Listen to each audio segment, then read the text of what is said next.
Encontrar vida extraterrestre inteligente é uma tarefa bem difícil. Mas, devido ao tamanho da nossa galáxia e do universo como um todo, é muito provável que outras civilizações existam. Por isso não é uma questão de se vamos encontrá-las, mas quando vamos encontrá-las. E no dia que encontrarmos, o mundo que nós conhecemos vai mudar completamente. Religiões, política, ciência, artes e tudo que você possa imaginar nunca mais serão as mesmas. Porém, para tornar isso realidade, temos um grande desafio: o de não deixar passar batido os sinais de vida alienígena.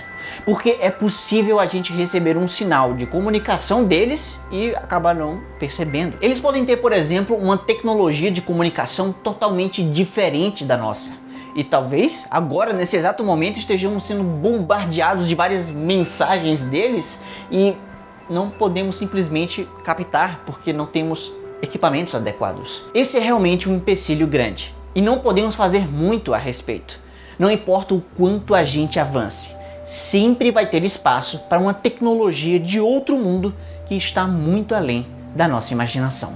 E eu sei, isso é meio frustrante, mas pior ainda seria se a gente um dia receber esses sinais em tecnologia compatível, conseguir fazer o registro, ter tudo ali bem na nossa frente e ainda assim deixar passar batido. Atualmente a humanidade procura sinais extraterrestres através de ondas de rádio, o que é uma boa ideia até, porque elas se propagam bem pelo espaço. Porém, não é só uma possível civilização alienígena que gera sinais de rádio.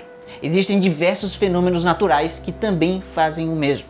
Sejam corpos celestes a milhões de anos-luz de distância ou uma interferência por causa de um cocô de passarinho.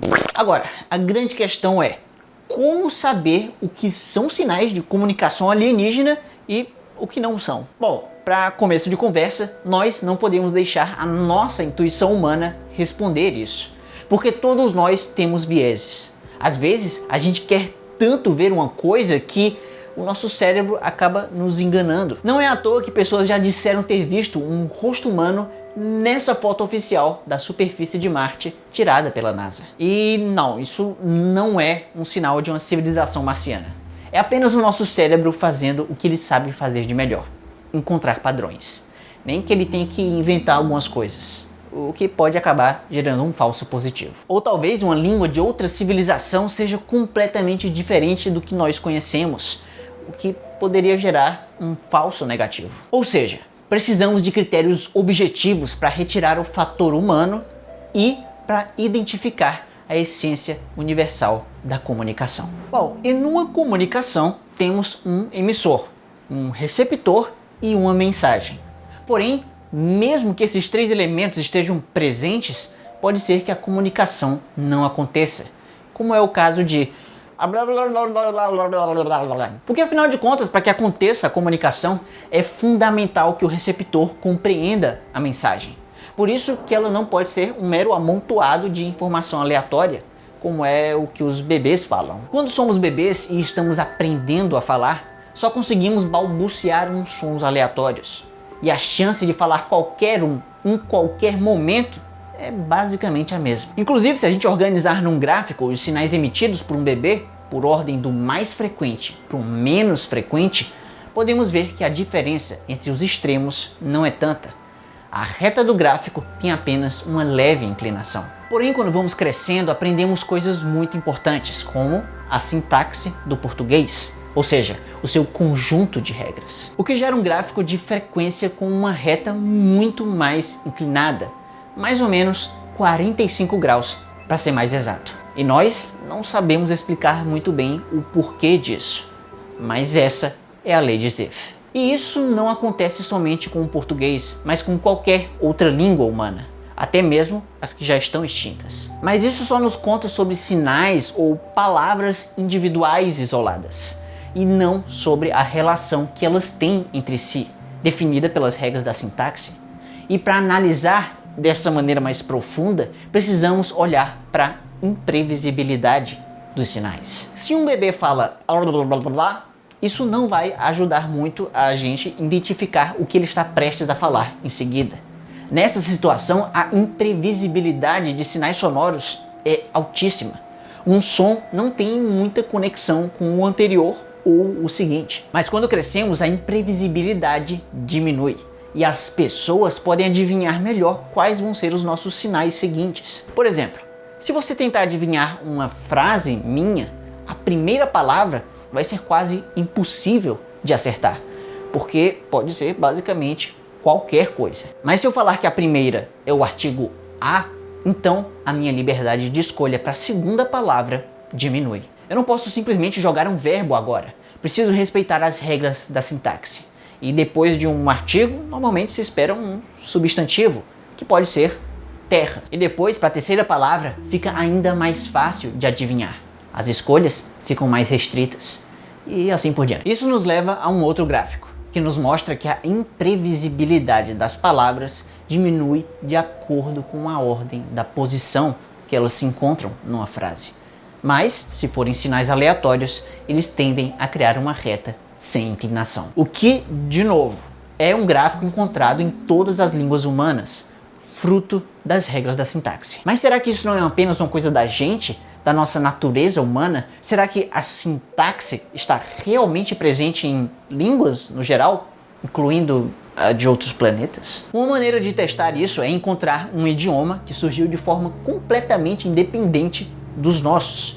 Temos que olhar então para outras espécies, como os golfinhos. E sim, eles têm uma língua própria, de cliques e assobios. E o que é mais impressionante é que os dois tipos de gráfico se aplicam a esses animais. Não só isso, mas bebês golfinhos também passam por uma fase inicial da vida em que a lei de Zipf não é seguida. Os bebês golfinhos também aprendem a falar balbuciando suas palavras, assim como os seres humanos. Ou seja, a nossa comunicação e a de golfinhos possuem regras de sintaxe. Agora, vale lembrar que humanos e golfinhos possuem uma história evolutiva em comum, assim como todas as outras formas de vida daqui da Terra. E será que isso não acaba causando uma espécie de semelhança linguística que não necessariamente existe entre nós e seres extraterrestres? O que garante que num mundo distante, no cosmos, outras formas de vida completamente diferentes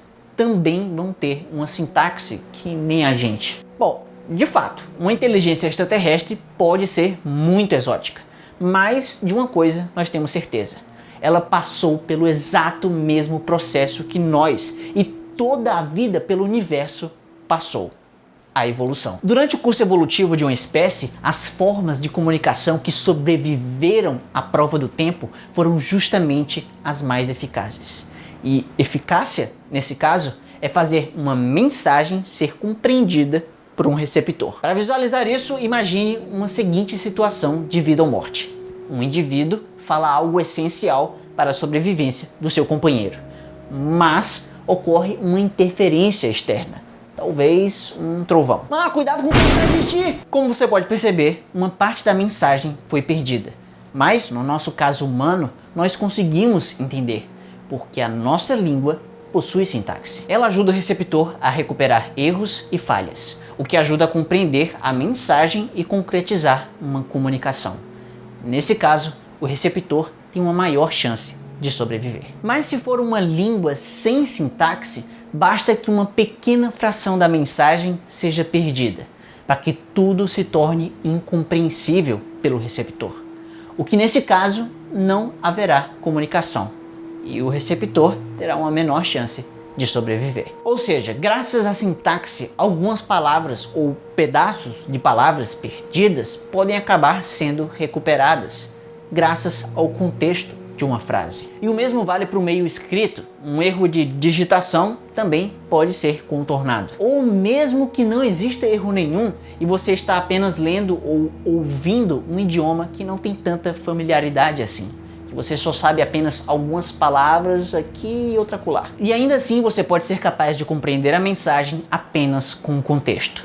E essa, meus amigos, é a magia da sintaxe: corrigir erros e preencher lacunas, o que gera uma enorme vantagem evolutiva. Por isso que qualquer vida inteligente pelo universo precisa de sintaxe, que por sua vez pode ser percebida com critérios objetivos através desses gráficos. Então um dia poderíamos encontrar sinais de vida alienígena, que pode ser até impossível de nós humanos compreendermos o seu conteúdo. Mas pelo menos nós poderíamos saber que aquilo é um sinal de vida inteligente. O mundo a partir desse momento em diante jamais será o mesmo. E finalmente teremos a certeza de que nós não estamos sozinhos nesse vasto universo. E tudo isso só será possível graças a eles, os golfinhos. Sim, o que você acabou de ver é verdade. Mas às vezes na internet você pode acabar encontrando mentiras. E para saber como uma mentira se torna verdade, basta clicar, bem aqui. De repente ver esse vídeo relacionado, assim como o Luan, que tá aí aproveitando a vida e disse que o ponto em comum traz muito orgulho pro Nordeste. E assim fica até sem jeito. E Luan, muito obrigado por ser apoiador do maior canal de ciência do Nordeste. Não esquece que quarta tem vídeo novo. Tchau!